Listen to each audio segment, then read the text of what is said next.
ये सत्य है प्रभु कि मैं अपनी पत्नी से अपार प्रेम करता हूँ, किंतु इसका यह अर्थ तो नहीं है कि मैं प्रभु श्री राम के प्रति अपनी भक्ति में कोई भूल कर रहा हूँ। वो श्रीकांत को देखिए ना, वो तो विचित्र ही बातें करता है। आज बोलता है कि मैं राम कथा टालने के बहाने ढूंढता रहता। आप ही बताइए प्रभु, क्या ये संभव है? क्या मैं ऐसा कर सकता हूँ? मैं भैया के साथ कुछ दिनों के लिए मायके जा रही हूँ। प्रणाम भैया। प्रणाम। अच्छा हुआ श्रीकांत भैया आप आ गए। ये पत्र आप स्वामी को दे दीजिएगा। मेरे पास समय नहीं है। पिताजी का स्वास्थ्य बहुत खराब है, हमें शीघ्रता करनी होगी। स्वामी मुझे यहाँ ना पाकर चिंतित हो सकते हैं। उचित है भाभी माँ, जैसा आपका आदेश। प्रणाम। मैं आपसे पूछ रहा हूँ, क्या मैं कुछ अनुचित कर रहा हूँ? यदि ऐसा है प्रभु, तो कृपया कोई संकेत दीजिए जिससे मैं अपनी भूल समझ सकूं प्रभु। देखिए, आप भी प्रभु श्री राम के भक्त हैं और एक राम भक्त का यह उत्तरदायित्व होता है कि दूसरे राम भक्त का मार्गदर्शन करें, कृपया करें प्रभु, मेरी रक्षा करें। यदि मुझसे कोई भूल हुई है, यदि मैं अपने उद्देश्य से भटक गया हूं, तो मेरा मार्गदर्शन कीजिए प्रभु, मेरा मार्गदर्शन कीजिए।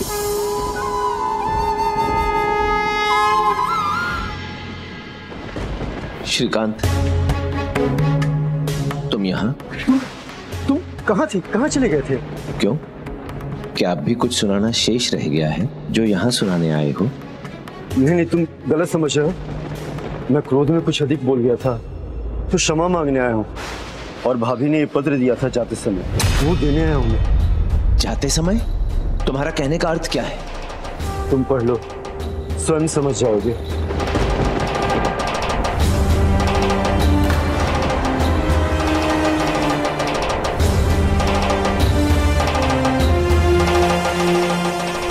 प्रिय, क्षमा करें स्वामी, पिताजी स्वस्थ नहीं है, इसलिए आपकी अनुमति लिए बिना जाने के लिए विवश हूं, किंतु मैं शीघ्र लौट आऊंगी आपकी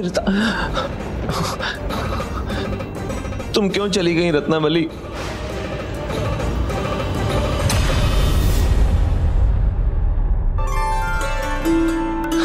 रत्नावली,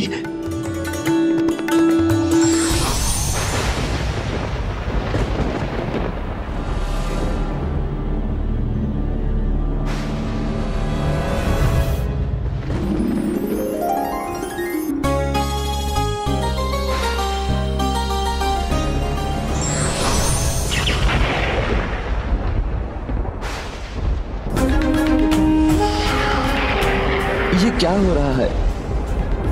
कहां गई तुम रत्नावली?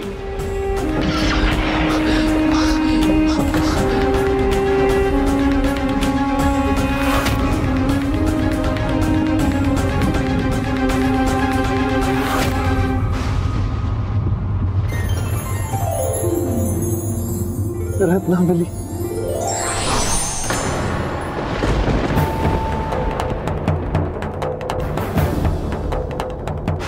ये क्या हो रहा है मुझे? रत्नावली, क्यों छोड़कर गई तुम मुझे?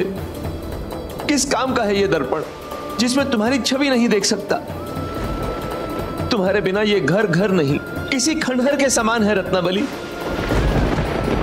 मैं तुम्हें कैसे समझाऊं रत्नावली? तुम्हारे वियोग में मेरा तन मन जैसे किसी निर्जीव वस्तु के समान है। परंतु जैसे रत्नावली के वियोग में मैं इतना विचलित हो रहा हूं, रत्नावली भी अवश्य ही मेरे वियोग में उतनी ही विचलित हो रही होगी।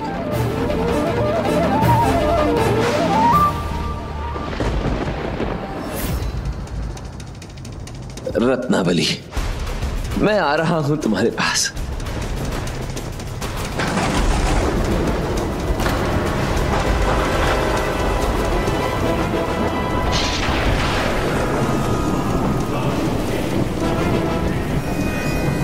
तुलसीदास, इतनी बारिश और तूफान में कहां जा रहे हो? रुक जाओ, तुम्हें तप हो जाएगा। अरे तुलसीदास, तुलसीदास! आंधी हो, तूफान हो या वर्षा हो, मैं आज रुकने वाला नहीं। मैं तुम्हारे पास पहुंच कर ही रहूंगा प्रिय।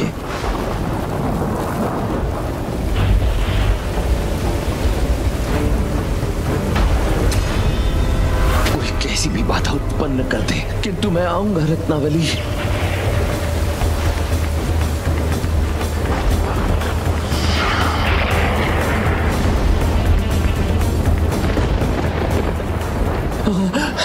नौका, नौका, ये नौका किसकी है? मुझे ये नौका चाहिए, मुझे नदी के पार जाना है। जी महोदय, मेरी है। भैया कृपा करके मुझे नदी के पार ले चलो। ऐसी तूफानी बारिश में श्रीमान नहीं, ऐसे में तो कोई आपको नौका में लेकर नहीं जाएगा। आप ले चलिए ना, आप जो कहेंगे मैं आपको वो दूंगा। मेरा उस पार जाना अत्यंत आवश्यक है। क्षमा करें महोदय, आपकी मति मारी गई होगी, किंतु मेरी नहीं। कि ऐसे तूफान में मैं नदी के उफनते जल में अपनी नौका उतारूं? नहीं नहीं भैया, ऐसा मत कहो। मैं विनती करता हूँ।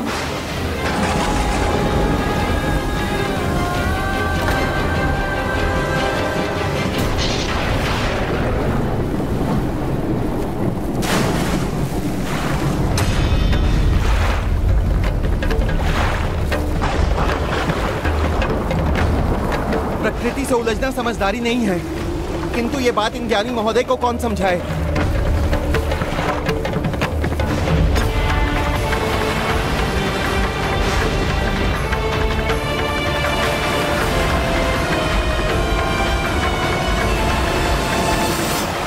अपने आप को डूबने से बचाने के लिए तुलसीदास जी ने जिसको थामा वो एक शव था।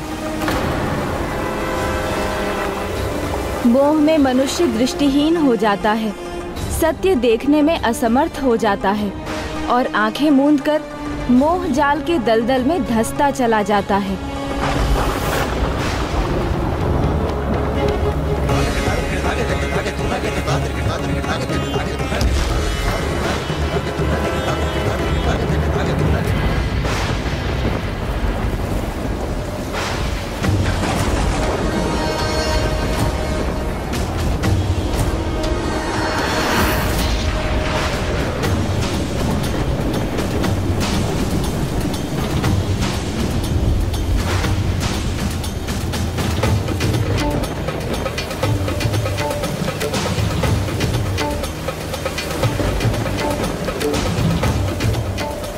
रत्नावली, रत्नावली,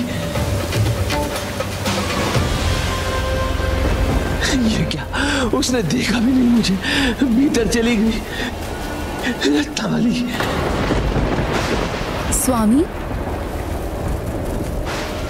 नहीं नहीं, वो यहाँ कैसे हो सकते हैं? वो भी इतनी रात में, इतने भयंकर तूफान में। नहीं नहीं, मुझे ही भ्रम हो रहा है।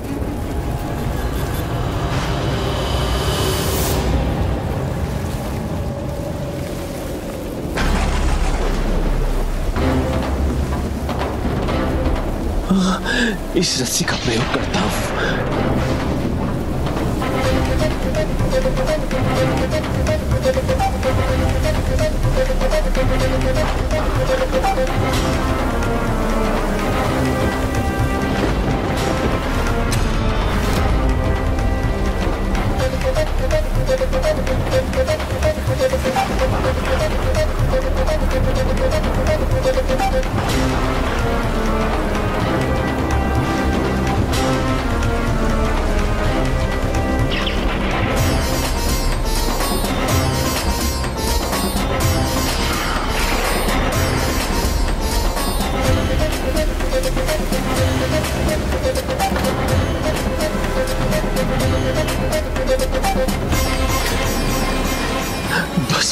बस पहुंच गया।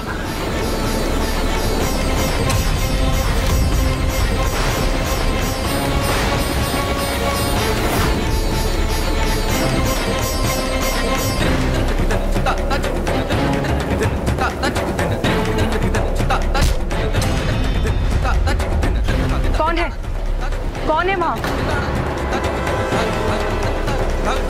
कौन हो तुम?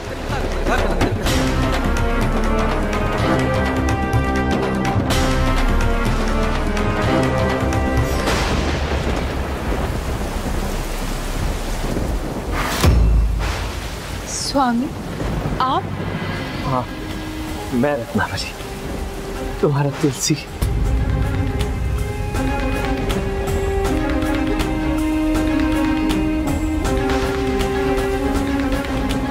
किंतु आप यहाँ पहुंचे कैसे? हमारी नौका तो नदी पार करने वाली आखिरी नौका थी। मैं नदी तैरकर यहाँ तक पहुंचा। ऐसे तूफान में? हाँ, तूफान तो था, परंतु जानती हो, मुझे नदी में ना लकड़ी के कुछ ठूंठ मिल गए थे। उन्हीं की सहायता से मैं किनारे तक पहुंच गया। और यहाँ ऊपर ऊपर कैसे पहुंचे आप?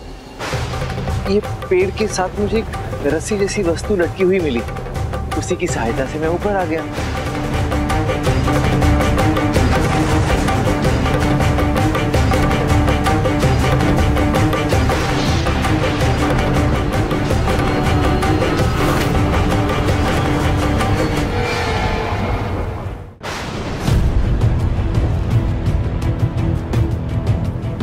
वो कोई रस्सी नहीं, मरे हुए सांप की देह है। क्या? ओ, परंतु मैं भी क्या करता रत्नावली, तुमने मुझे इतना विवश जो कर दिया। मुझे बिना बताए, मुझसे बिना बात किए तुम यहाँ चली आई।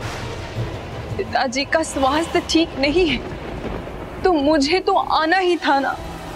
हाँ, तब तो तुम्हें आना ही था।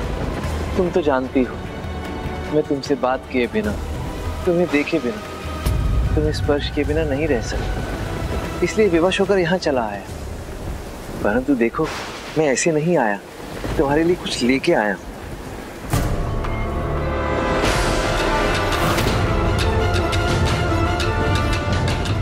ये क्या? ये तो मलिन हो गया, परंतु तुम इसकी चिंता मत करो। कल मैं तुम्हारे लिए नया गजरा लेकर आऊंगा। अब बताओ, तुम्हारे पिताजी का स्वास्थ्य कैसा है? और हाँ, मेरे लिए स्नान के लिए पानी भी गर्म कर दो।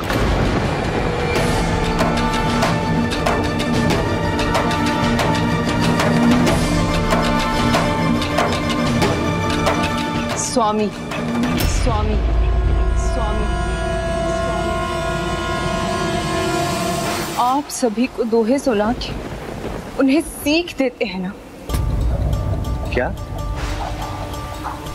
क्या कह रही हो रत्नावली? आज मेरे मुख से भी एक दोहा सुनिए। लाज न आवत आपको, दौरे आया हूँ साथ, झिक झिक ऐसे प्रेम को कहाँ कहूँ मैं नाथ, अस्त चर्ममय देह आसो ऐसी प्रीत, आसो ऐसी प्रीत, ऐसी जो श्री राम, ऐसी जो श्री राम वहाँ होत न तब भगवती।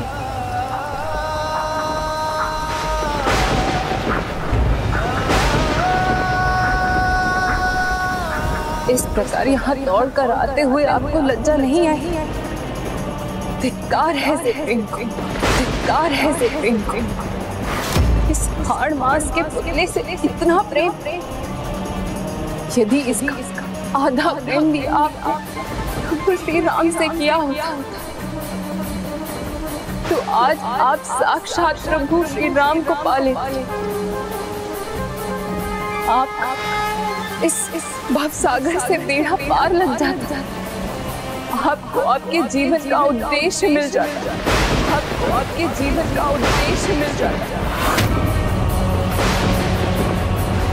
खोलिए अपने मन की आंखें और पूछिए अपनी अंतरात्मा से, मैंने कुछ गलत तो नहीं कहा स्वामी? तुम्हारे प्रश्नों के उत्तर तो तुम्हारी अंतरात्मा के पास ही हैं। अपने मन के नेत्रों को खोलकर ध्यान से देखो, अपने हृदय का स्वर सुनो। मेरे पिता ने मेरा विवाह एक ज्ञानी से करा। क्या ये किसी ज्ञानी पुरुष के आचरण जो अपनी पत्नी के मान को भी दांव पर लगा दे, मान को भी दांव पर लगा दे? अब बताइए स्वामी, मैंने उचित ही कहा ना? इतना प्रेम, इतनी तत्परता, इतनी निष्ठा, यदि आपने प्रभु श्री राम की भक्ति में दिखाई हुई, तो क्या आप आज उन्हें ना पा लेते?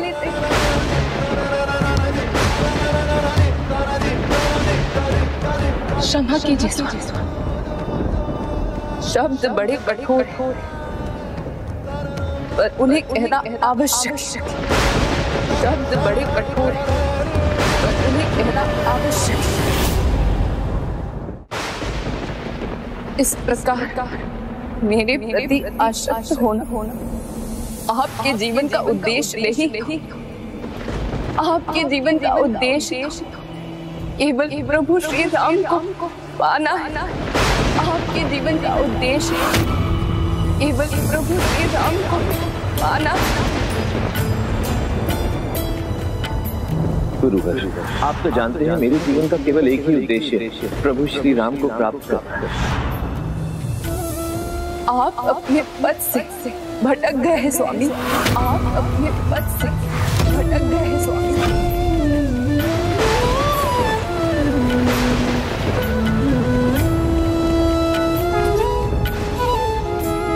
अब मैं आपके जीवन के उद्देश्य से भटकने का कारण नहीं बनी रहना चाहती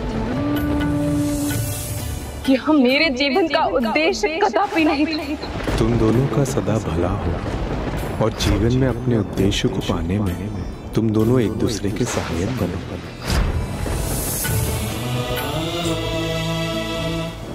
तुम उचित कह रही हो रत्नावल। हम दोनों ही अपने जीवन के उद्देश्य को नहीं जी रहे थे, परंतु तुमने आज मेरे अंतर्मन की दृष्टि खोल दी। जानती हो रत्नावली, मेरे जीवन का उद्देश्य तो सदैव से केवल प्रभु श्री राम को पाना ही था, और संसार उन तक पहुंचने का मार्ग समझाना, और संसार उन तक पहुंचने का मार्ग समझाना। मैं हनुमान जी के पास गया था उनसे ये प्रार्थना करने कि यदि मुझसे कोई भूल हो गई, यदि मैं अपने पथ से भटक गया तो मेरा मार्गदर्शन करें। और देखो हनुमान जी ने इस कार्य के लिए तुम्हारा चुनाव किया। तुम्हारे माध्यम से मुझे मेरी भूल का आभास करवा दिया। मुझे मेरे जीवन के उद्देश्य से पुनः परिचित करवा दिया।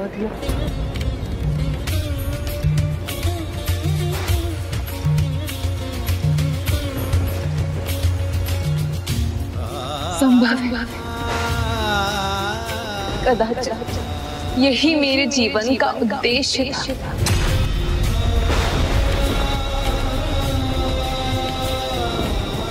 हाँ रत्नावली, तुमने उचित कहा, परंतु हमारे जीवन के रास्ते अलग दिशा में जाएंगे। धर्म के मार्ग पर चलते हुए मुझे इस संसार से विरक्त होना पड़ेगा।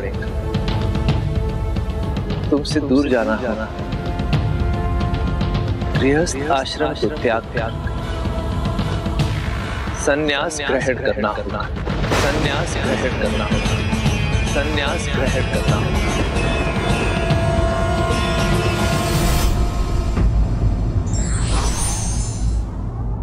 सत्य सदैव कड़वा होता है, किंतु जो भी उसे अपनाता है उसका जीवन मधुरता से भर जाता है। For more updates, subscribe to our channel, click the show links and enjoy watching the videos.